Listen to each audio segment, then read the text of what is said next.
Alright guys, so here's me. I'm looking up a chessboard here just to make sure I get everything right. The chessboard, the total table is 4 feet by 2 feet, and the actual chessboard is going to be 2 feet by 2 feet, and I 3D printed a bunch of very large chess pieces. You'll see at the very end. I just didn't want to mess it up here. Well, these sticky things do pry up. Once they get stuck, they're kind of difficult and they can break apart. So, I mean, it's a good thing that they stick down, but, you know. I'm going to speed it up here. The whole process doesn't take too long. I'd say it probably took me about 30 minutes to do this whole table. I did have to pre-cut these squares, and they're cork squares that I got off of Amazon, link in the description. I cut them down to 3 by 3.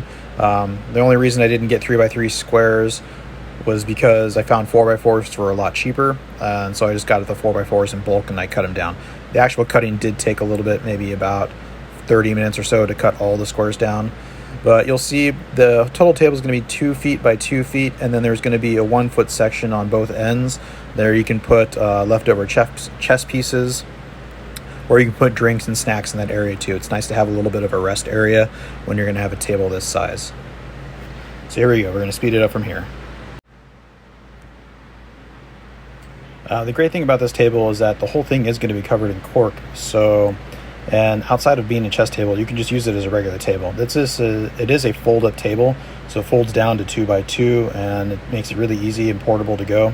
The adjustment height on the legs goes up pretty high too. I'll put a link in the description to the table. I got it off of Amazon. I'll also put a link in the description to the cork squares that I got if you guys want to make this on yourself.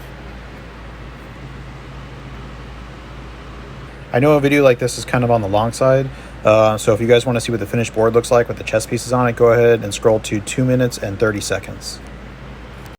Now, because the chessboard is equal both ways, you can set the chess pieces up along the long side or even horizontal, just kind of however you want to do it. I'm just setting them up with the chessboard facing you guys so you guys can see how it looks. But normally when we were playing, we'd do the long way so that the empty space on the bottom is where you can put drinks and snacks and pieces. It just works out better that way, and there's still plenty of room and easy to move the chess pieces across the board. But it's nice because you can use it both ways if you want to.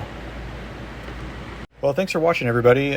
Please hit that like button and subscribe if you like this video. I'll try and post more content. I like to do a lot of DIY stuff, but hopefully you'll stay around and you'll see more of my content. Thanks.